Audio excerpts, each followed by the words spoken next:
Hi, welcome to the GlamLife podcast. I'm your host, Victoria Rocca. You might know me as Victoria Glam if you follow me over on Instagram.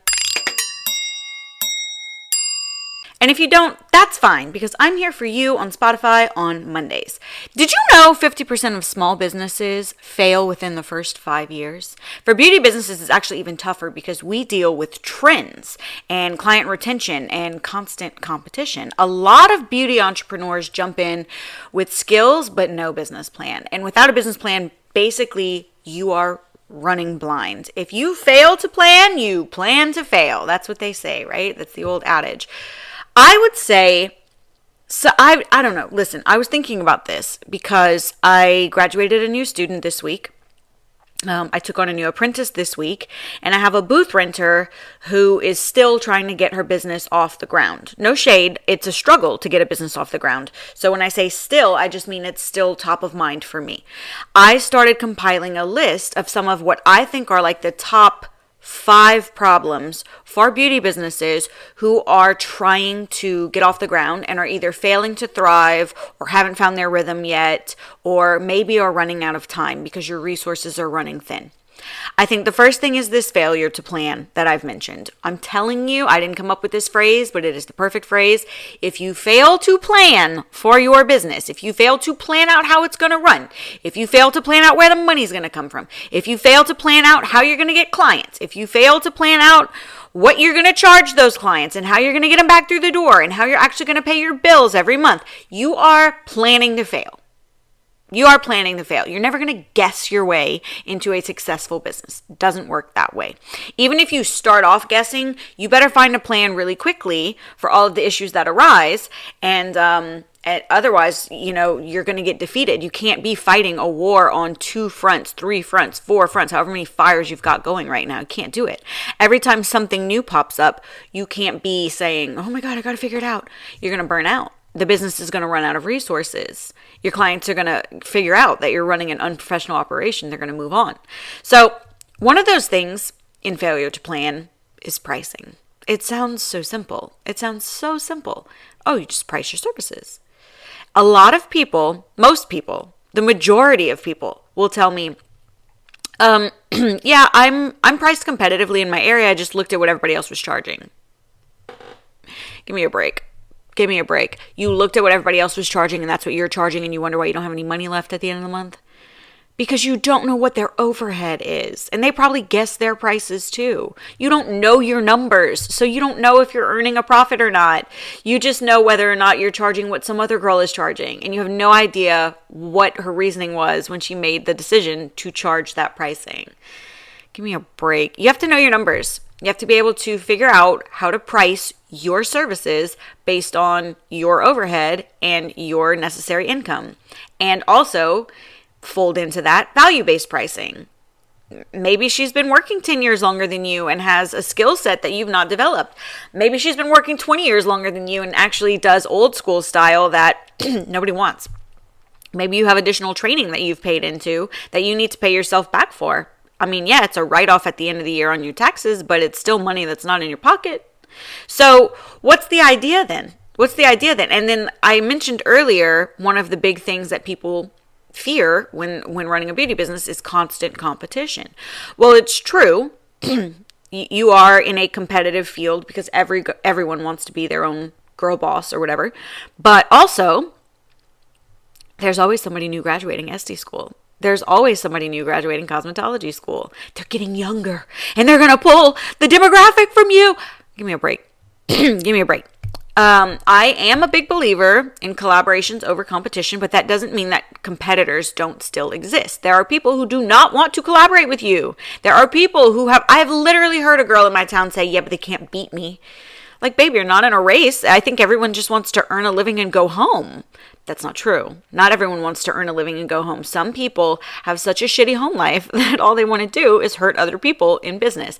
And it makes them feel better when they get told that they have the number one business, or I chose you over someone else's business, or we drop your name in the comments on Facebook more than any other name. That makes them feel better when other people just don't care about that because they feel fulfilled elsewhere. A lot of people are healing themselves through their beauty businesses, or they're trying to.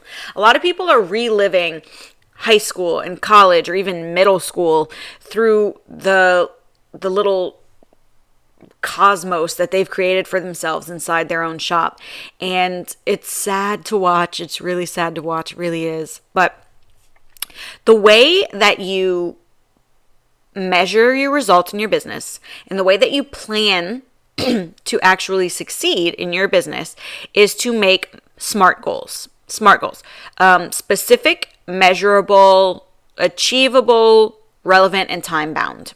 Okay, so when I say specific goals, I mean I want you to be very specific. It should not be a broad goal. It should be something that you can look at and say, I did or did not do this thing. An example of a specific goal would be, I want to clean all of the toilets in my house today. A broad goal would be, I want to clean my house today. You see the difference? One is something that I can measure and say I did or didn't do that. The other is something that I can say, well, we kind of did it. We sort of did it. We did a little bit of that. I picked up some, that counts, right? Or I watered the grass, and that kind of counts, right? No, I want it to be very specific. We did or did not do the math homework. Did we do it? Okay. Next is measurable. So it can't be something broad. Are you seeing a trend yet? We want to get away from everything that's broad. We need something very specific. So it's not, I want to earn more money next month is broad. I want to earn more money next month by selling more lash services is getting more specific. I want to sell 50 lash services next week. That's measurable. Did we do 50 or did we not do 50? How many did we actually do? Now, the goal also needs to be achievable, which means, is it actually practical? Can I do this? I can say I want to earn $1 million next month, and I want to do that by selling, I don't know, what would it be? Like 800 classes or whatever. Okay. What's the most classes we've ever sold in a month? How many days in a month does it take me to teach the class that I'm selling? Is it actually achievable? Is that something that's a smart thing for me to do? Does it sound achievable? Like, could I actually do that? Could I physically do it? In theory, you can get a lot of stuff done. But in actuality, can you actually do that thing? Like, if I just had a fleet of Cybertrucks and I put them with drivers and put them all on Uber, I would make X amount of dollars a month, and that would be amazing. In theory, that's great. Is it achievable though? Can I actually get 50 Cybertrucks and then also hire drivers and have them insured and get them all Uber approved? And then, like, are there that many people who are looking for rides in my town? There are not. I'm in a small town. Your goal also should be relevant. Your goal needs to be relevant. It needs to be something that actually already fits with your business and doesn't seem out of left field, because I'm sure I could make a ton of money selling Valentine's Day sweaters, because I've seen some really cute ones this season, but that's really not my business. So it's not necessarily relevant to the audience that I have built for myself. A lot of people get caught up on this. I have an entire episode on it called I don't know, something about the shiny stuff. I call this the shiny stuff. Don't get distracted by the shiny stuff. Don't, if you were a fish swimming along and you see something like glitter over there, something shiny, and you're like, ooh, what is that? It is a hook. And they're going to reel you in. And there's nothing good that happens for the fish when he gets caught on the hook. So stay away from the shiny stuff. And then lastly, I mentioned time bound, time sensitive. I want you to not only plan this out, make sure that it is achievable to you and that you're being very specific about what it is that you want to do. But I want you to also have a time frame for yourself, because if we don't put a time limit on the things that we're doing, often we put it off. I'm doing it right now. I just noticed. I am doing that right now with my body art mentorship. Yeah, I'm going to practice. I need to practice. I need to put a deadline on that. I solve this pretty often, which is exactly what I'm about to do for this thing that I'm failing at right now, by time blocking my schedule. So I will literally open up my Vagaro, and I will look at where I don't have clients. If I have like a 2-hour block, I will block that off for myself. And in the notes section, because on Vagaro, when you block something, when you like schedule your own little thing, you can say what kind of thing it is, like a personal task, a meeting, travel time, whatever. And then you can also leave yourself a note for what it's supposed to be for. So I will leave a note and say, like, this is 2 hours for body art, shading practice to be submitted on whatever day. And then you can also color code shit, which is super nice because I'm a visual learner. So I will make one color that's all for my body art practice. So when I'm looking at my calendar very quickly, I can see, oh no, Friday I'm busy, I have body art practice. I don't have to go and read that thing and figure out what it is. So time bound, time sensitive, making sure that you hold yourself to an end date. You did this in college, you did this in high school, where they would say your project, this huge project is due on February 23rd. And you're thinking to yourself, well, it's January 30th, I have plenty of time. We both know you're doing that project on January 22nd at 7 p.m. On February 22nd at 7 p.m. We both know that. But you would lie to yourself about it. You would be like, oh, yeah, I'm going to get it done. No, I'll get it. I'll do a little here, I'll do a little there, and then I'll be done. And I won't have to rush that night, or I won't have to rush that week, or I can relax. I can study for midterms, or I can study for final, or whatever. We know that's not going to happen. And that's okay, because at least you put an end date on it. You know, it might be rushed. It might not be the best work that you could have put out if you had paused, stopped, thought about it, planned it out. You're going to get it done, though. So it's your fail-safe. It's your absolute end bar. I would say problem number 2 is poor marketing. Oh, I'm so sorry. It's true, though. You suck at marketing. And if clients don't know that you exist, then clients cannot book with you. Clients cannot click a Vagaro link that they have not seen yet. Sorry. So if you are posting inconsistently, if you are not showcasing your work or the experience of coming to your shop or working with you, if you are not posting things that make you look like you know, like you're competent, like you are an authority on whatever it is that you're selling or teaching, people are not booking with you. People don't even know about you. And by the way,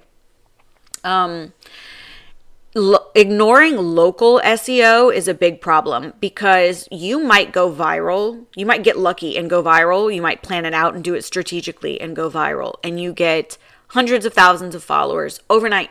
How exciting. You've killed yourself in the algorithm. Because now the algorithm doesn't know who to show you to, because you've got people following you from all walks of life, all over the place.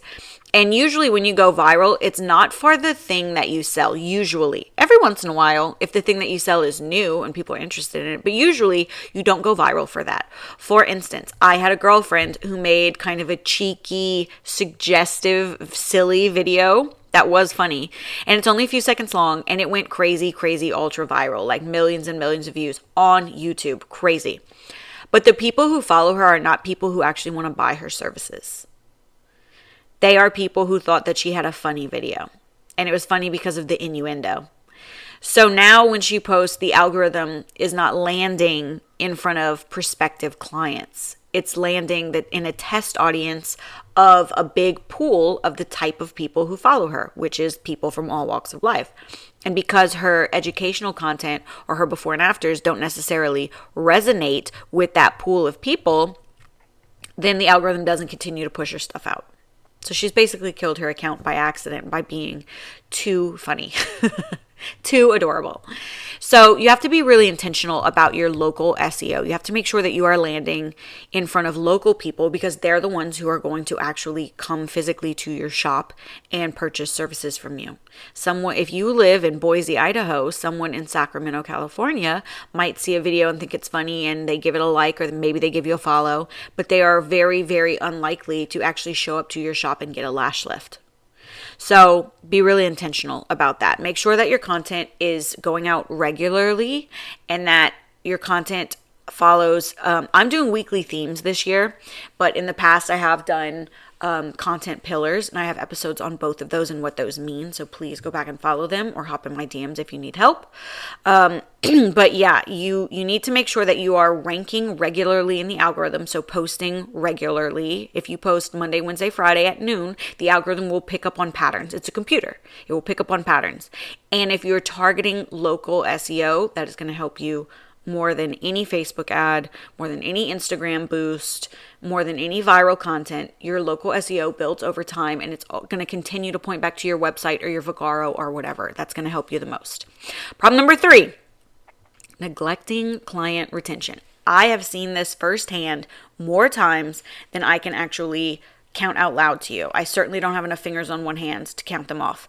The amount of people who neglect retaining their own clients is crazy. So they're on this burn and churn schedule where you work super hard to get new clients, but you are always looking for new clients. You are always on the hunt for new clients. You always need a new client. And why do you think that is?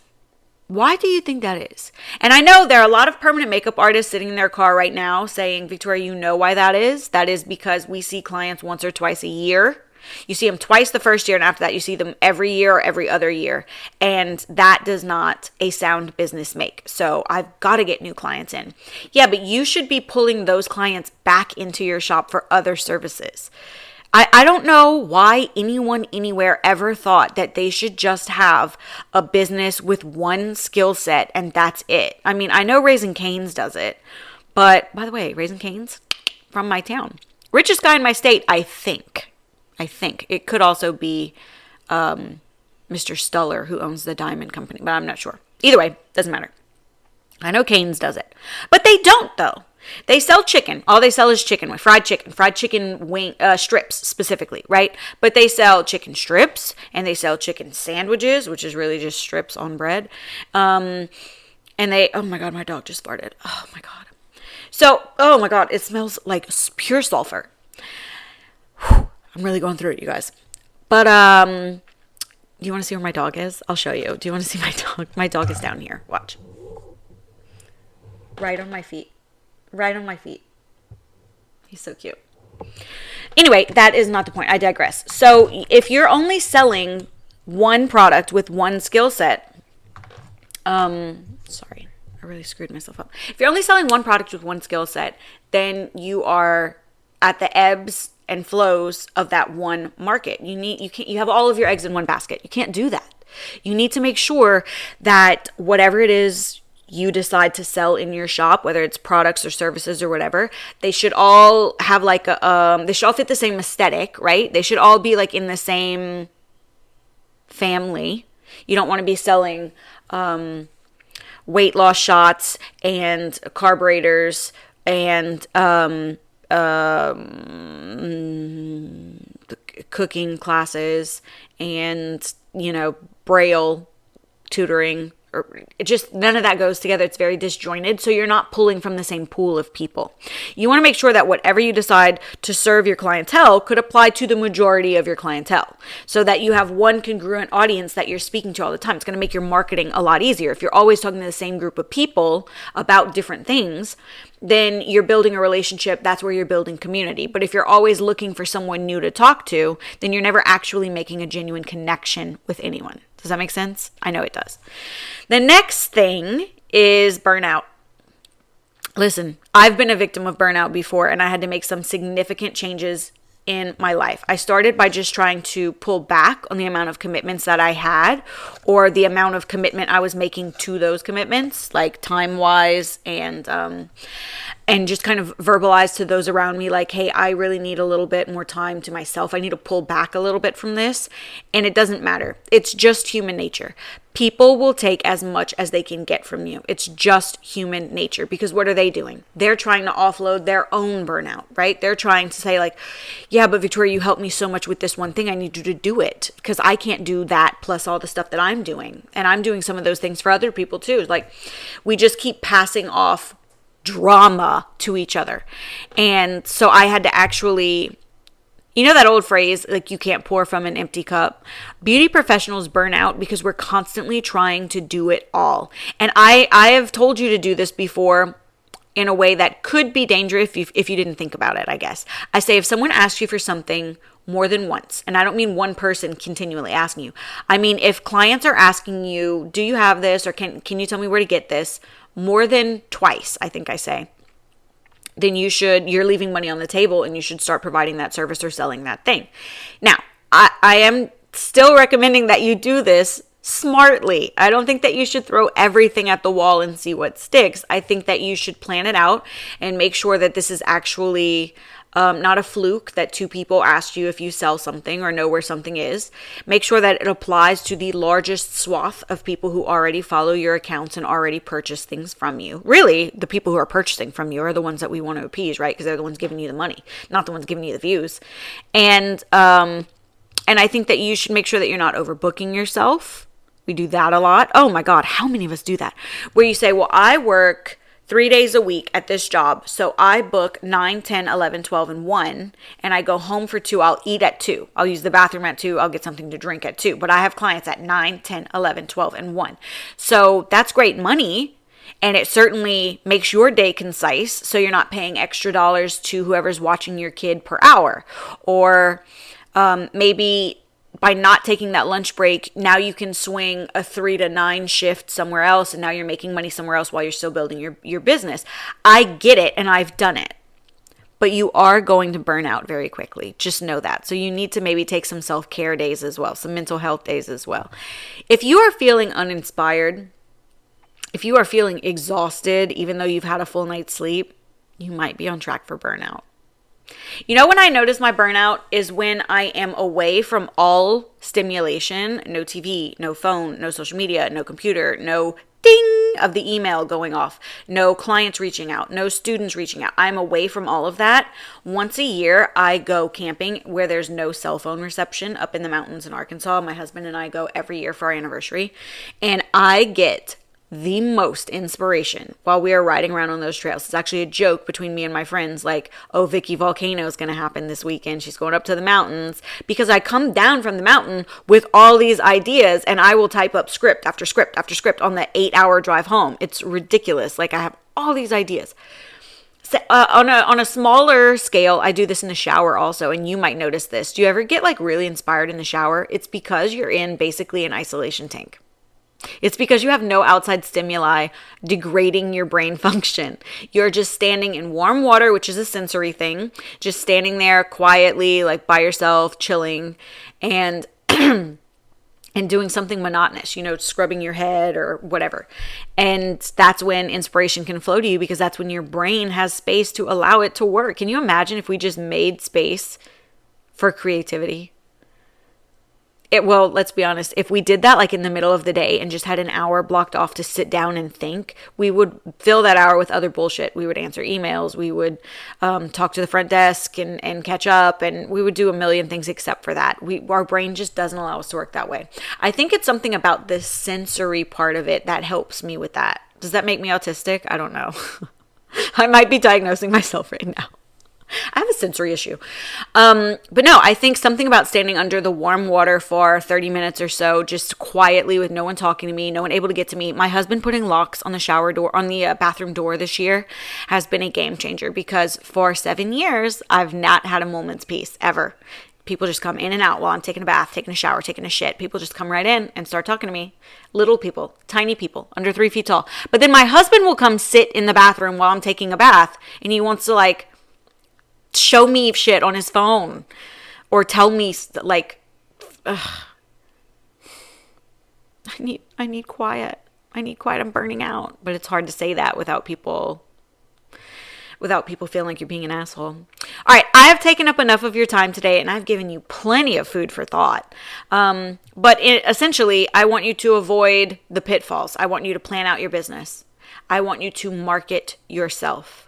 I want you to focus on actually getting your returning clients back through the door. It is 5 times more expensive to sign on a new client than to keep an existing one.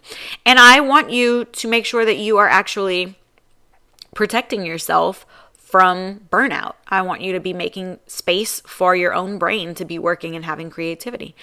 And if you don't know how to set up any of those systems, if you're not sure how to plan for success instead of planning for failure by default, check out my revenue growth services course. Just go to victoriaglam.com. It's right there. You can use code GlamLife15 and get 15% off of that course, which is, by the way, already one of the cheapest and most comprehensive business courses you could possibly have. I will see you next week, because I'm here for you on Mondays. And right now, it's not.